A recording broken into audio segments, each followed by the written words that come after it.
Hey guys, today we're going to answer the age-old question that is on everybody's mind. I know it's on your mind. What is better off-road? Is it a Jeep Wrangler or is it a Toyota 4Runner?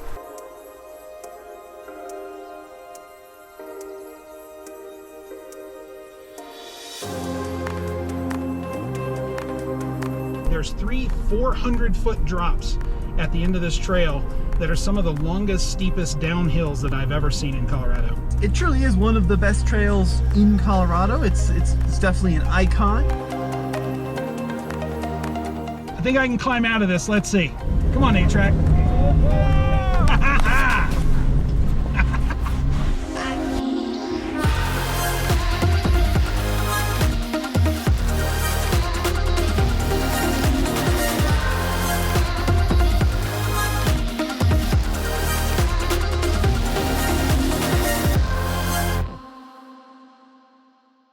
Tommy, what are you driving? This is a 2016 Jeep Wrangler Unlimited Rubicon. This is a great option if you're looking for a used Jeep. And this one has been done up by AEV, so it's got a lift kit. It's rolling on 35. It's got the AEV front bumper, a worn winch, that kind of thing. And representing Toyota is my friend James. James, what are you driving? So this is my 2018 Toyota 4Runner.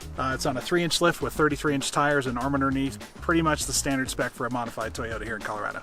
Now, before we go up this very difficult trail, first we have to air down, and that's been made easier by our friends at Thor's Lightning Air System. So let's show them how you too can air down in a much more efficient way.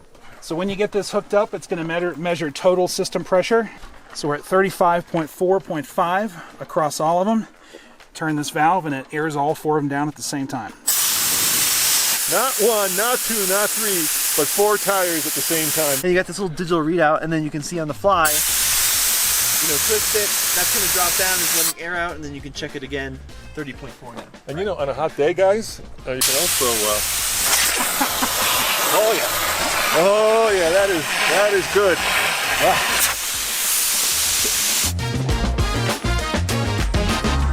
So my dad is measuring at the gauge. His gauge is saying about 27. The Jeep is saying 28, so we're pretty spot on. So James, this Jeep had slightly different tire pressures to begin with. Because all the tires are hooked up, what will happen with the tire pressures? Are they all going to equalize over time? Yeah, they will all equalize together. Whichever one is the highest pressure will flow to the rest, and it'll all be equal at the release valve. I spent a lot of time airing down and airing up. Probably too much time using all kinds of different methods, including like the key. And this has got to be the slickest and the easiest way to air down. And I'm hoping it holds true at the end of this video for airing up, but I gotta tell you, I love this. So I timed my setup earlier for how long this takes for me to air down my tires. And for the deflator that I use, it's 2 minutes, right at 2 minutes a tire. So now we're gonna time this and see how it compares.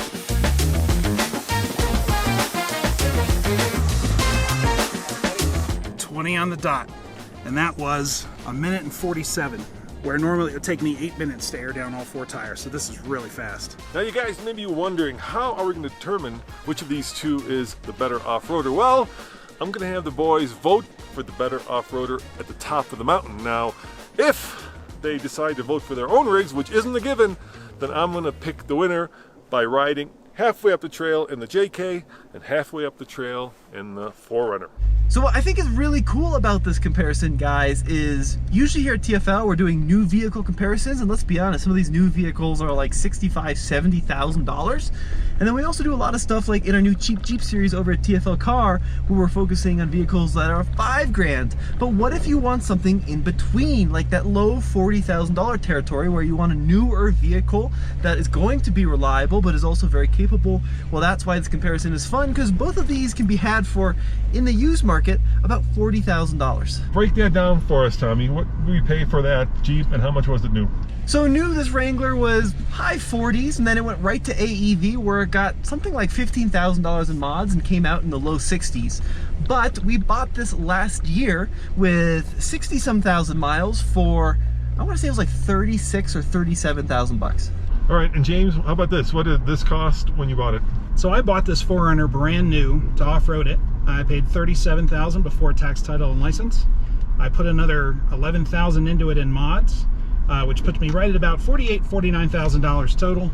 On the resale market today, I would expect anywhere from about 40 to 45 for this truck.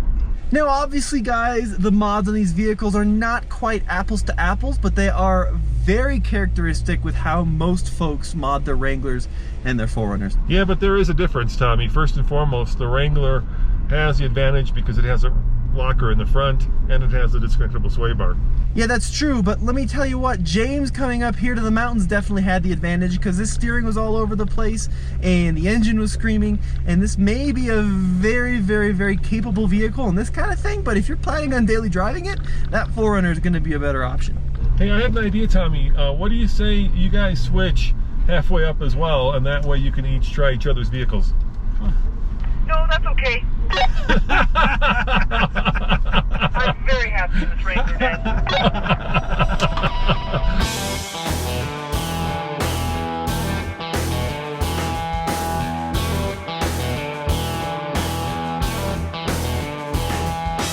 Hey guys, welcome to the Gatekeeper, and it's called the Gatekeeper because if you can't make it past the Gatekeeper, you can't make it up the rest of the trail. And what makes it hard is right here. Check out this massive whale-sized rock, because what it forces you to do is put your tire on this rock, because if you go that way, unless you have about, well, side-by-side levels of ground clearance, you're not going to make it. So you're going to put your driver's side tire on this rock, and then that forces you over there, which means the whole vehicle can get slammed against this rock.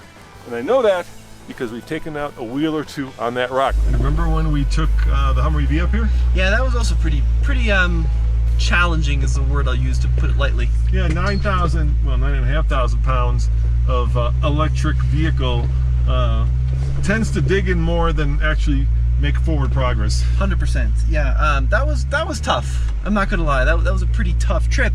But so far, it's been an absolute breeze in this 5-6-year-old Wrangler right now. So let's see how Tommy does. All right, James. So the danger, as you're more than aware on this obstacle, is to actually kind of use the rock as a pivot into the boulder on the passenger side. So we're gonna avoid that. Beautiful torque modulation out of this JK. What I love about this JK is that this is a later one. All right, a little more passenger. We'll keep you out of that hole on the right. There you go. Good line. This is a later You're up on the JK, big rock in front. and they sorted out so many of the You're coming up. issues.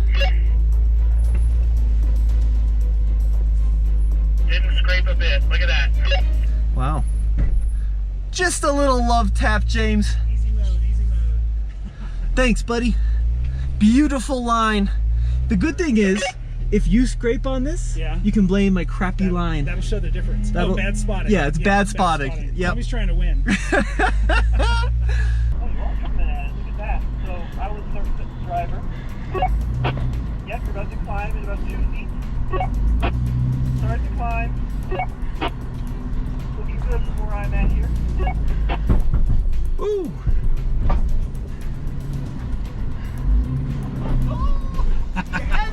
That's a bit of armor,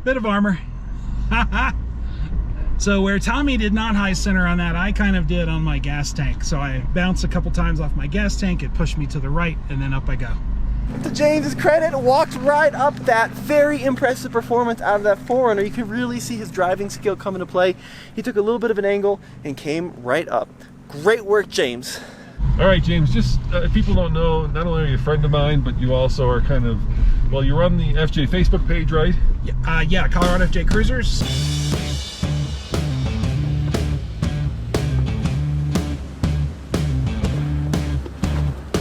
Hey, Tommy, remember when we took the Defender up here?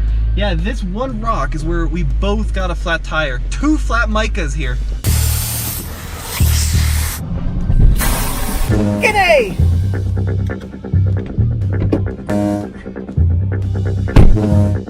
Yeah, this is where we left the Defender overnight because we couldn't get it up the trail any higher. You know, the best thing about this Jeep is it's priced right. I mean, it's got 60-some thousand miles on it, so, you know, if you're going to do a little bit of trail damage, a little bit of pinstriping, I don't really care. Plus, what I love about AEV, and by the way, if you guys don't know what AEV is, it's American Expedition Vehicles. You know, their stuff is, best word I can use is purposeful. Well, I mean, I'd kind of describe them as the Bentley or the Rolls Royce of off-road gear. So they're very expensive for the initial price of the parts, be it the bumpers or the lifts, but they are so well engineered to the fact where a lot of OEM vehicles now are putting their stuff on, like the ZR2 Bison. All right, guys, this is the Rock Garden, and here we're going to do something interesting. Tommy is in the lead in the JK, and he's going to set the line, so you can pick as hard or easy of a line, but there's a catch, Tommy. Okay.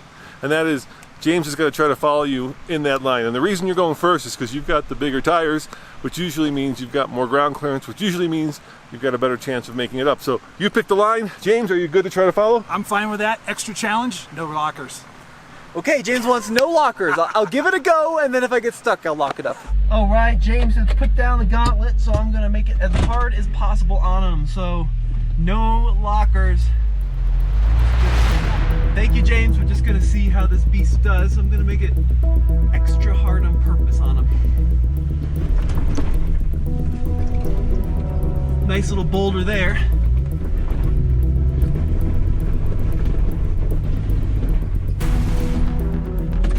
Gonna need a little bump, I think. There we go.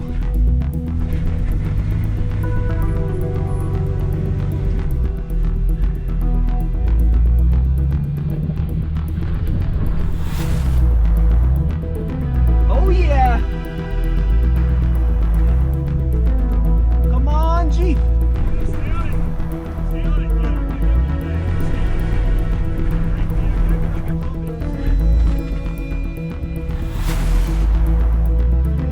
All right. Gonna give it a bump. Are we ready? All right, let off. It's not gonna make it. My dad is not having fun out here. He's trying to make it too easy.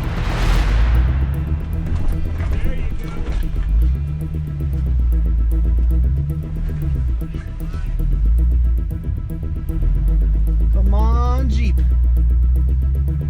How we doing?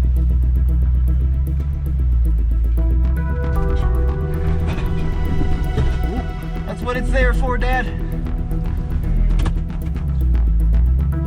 I think my dad has a mysterious view that lockers get you unstuck a lot of the time, but it's pretty dependent on the situation.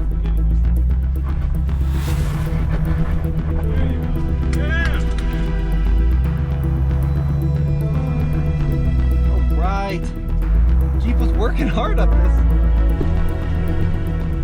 So I did end up using my front locker there just at the end on that last boulder because I was being yelled at. But honestly, it does help, and it is a cool piece of tech that, you know, Rubicons have that, of course, the 4Runner doesn't have. So let's see what that means in terms of all-out capability from James's standpoint. So this will be an interesting contrast between the Jeep and the 4Runner. The wheelbase on his truck is 117 inches. The wheelbase on mine is 109. So if you back up here and you look, this distance between here and up there, he was a little long here. So he got over that and started to drop down. I'm gonna be a little shorter on wheelbase, so I'm probably gonna get both tires up on top of this. We'll see here in a minute. So Tommy set quite the challenge for you, but I have to say one thing. He said, I believe that lockers help you get unstuck. I don't believe that. I believe that lockers help you not to get stuck, right? A lot of people think the way you off-road is if you've got all these tools, right? If you get stuck, you turn them on, and then you get unstuck. No, the idea, guys, you never want to get stuck. Yeah, if you're boring, you do it that way. This is a challenge, Dad. Yeah. As an off-roader, you like to push your capability, and it's more fun doing it without lockers. But James is going to try the same thing. So the Jeep picked the line. Now I'll see if I can follow him. I'm gonna start off with just 8-track, no lockers. See how we do. High up on the rock on the driver's side. Get up on it. Woo! There we go. 8-track for the win. Oh. James is digging. All right.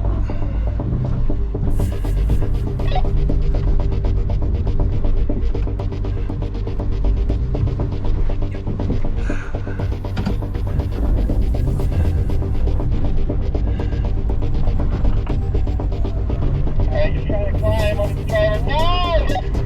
Woo! All right.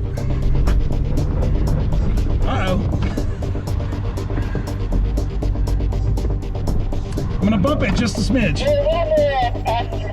Little passenger, copy. Momentum. All right. One of the only downsides off-road of independent suspension is clearance to the rock. Yeah, you're just hung up a little bit. So we're probably going to want to take you a little bit more passenger. Okay. Oh, you got it.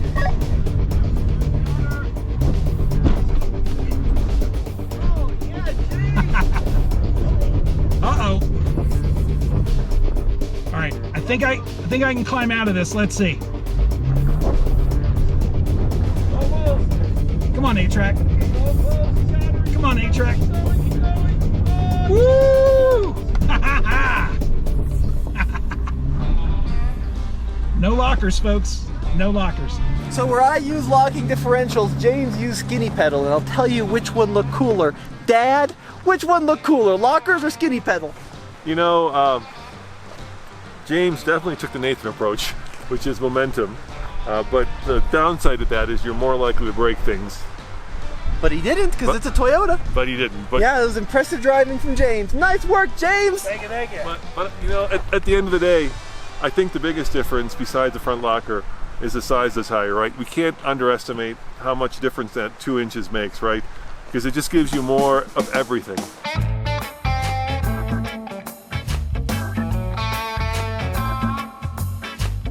All right, behind me are the elephant steps, and they are a really good test of articulation because they force the vehicle into the hole, and what happens is if you have a solid axle, hopefully both tires stay attached to the ground. Like Tommy. Yeah, that's right, but it's also a test of wheelbase, and we're going to make it a test of traction control. So I'm going to use BLD brake lock differential in the Jeep, and James is going to use A-Track in the Toyota. We'll see which one is best. All right, Tommy, you go first. In this articulation section, you should be able to tell the difference between the solid front axle in the Jeep and the independent front suspension in the Toyota. I've got my sway bar disconnected, but you'll also be able to tell the difference between brake lock differential that the Jeep uses and Toyota's A-Track. And these are both systems that modulate the brakes to send torque to where they need to go. I'll take it very slow on purpose here. Now, personally, I'm very impressed with brake lock differential in the Jeep, but I'm even more impressed with A-Track in the Toyota. So you can see there's brake lock differential kicking in there, doing its job. So dipping in the hole, and with those solid axles, you can actively feel the vehicle keeping all 4 tires on the ground. All right, so that's a good example of what solid axles can do. Yep. Because they're not hanging basically from the chassis of the vehicle. All 4 tires stay connected to the ground. Now, of course, the biggest difference with the 4Runner is it's got independent suspension, so we'll see how that looks coming up the elephant steps.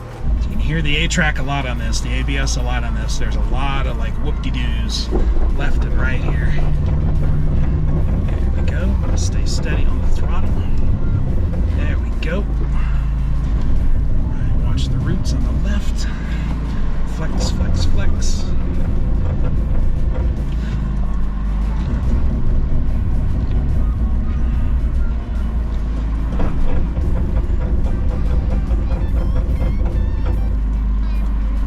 There we go. I'm impressed, James. Yeah. You know, your KDS there did a really good job because obviously at that point your front tire was way in the air. Yeah. How high up was it? I'd say it was at least 2 to 3 feet. Yeah, and we got on the inside camera. I mean, you could hear the ABS bumping the whole time, so, yep. So, you know, Toyota does a good job in basically mitigating for what is, you know, a more on-road worthy suspension. But yeah, I'm impressed.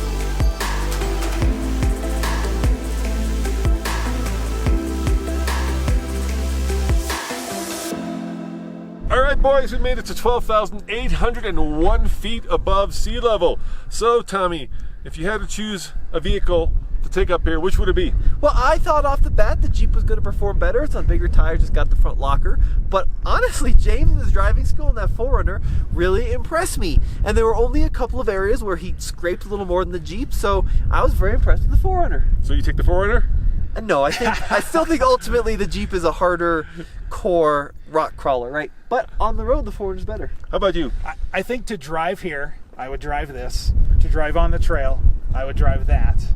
And then to drive home, I would drive this. All right, so we've got one for the 4Runner to drive here and one for the Jeep to drive up.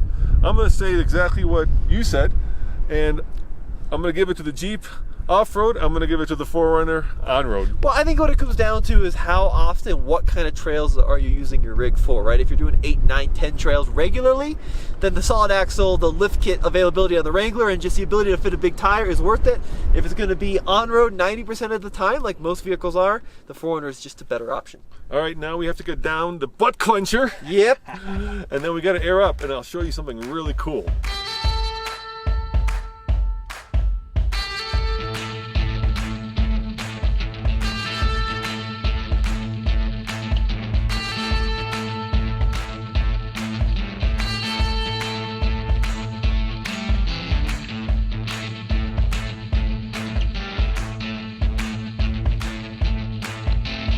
So this kit comes with everything you need to air down, but you can also air up using this chunky dual compressor. Check this out. So we've hooked the Jeep up to the Thor's lightning fast air systems, unlike we were airing down, and look, we can continue to air down, but now we can also hook up the compressor and twist this, and now we're ready to air back up down. Let me see how this works.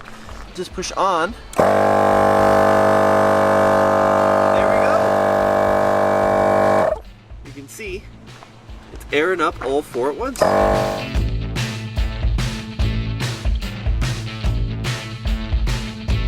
So on this one, James, what's special about it? So we have a digital display here. This one will time how quickly it's inflating the tires, and it'll go to a set pressure. So you set your pressure that you want? Yeah, so you set the pressure that you want here. I'm gonna go to 38, and then I'm gonna hit start. Hey guys, if you want this incredibly cool air down and air up system, click on the link below for their website. You'll be surprised just how affordable it really is. So we're at 38 on all 4 tires. Here it is, 4 minutes. Very quick, very quick. Well, overall, a great day out on the trail, and you gotta check out these air up and down equipment. We'll have links in the bio below. I think we're all pretty impressed so far, but as always, it's been Tommy, Roman, and James. We'll see you on another episode. Ciao! Thanks, guys. I don't know if that was on the instructions or not, but we can ask. Well, you know, I also have back sweat. Oh, there you go. And you know what? Sweat.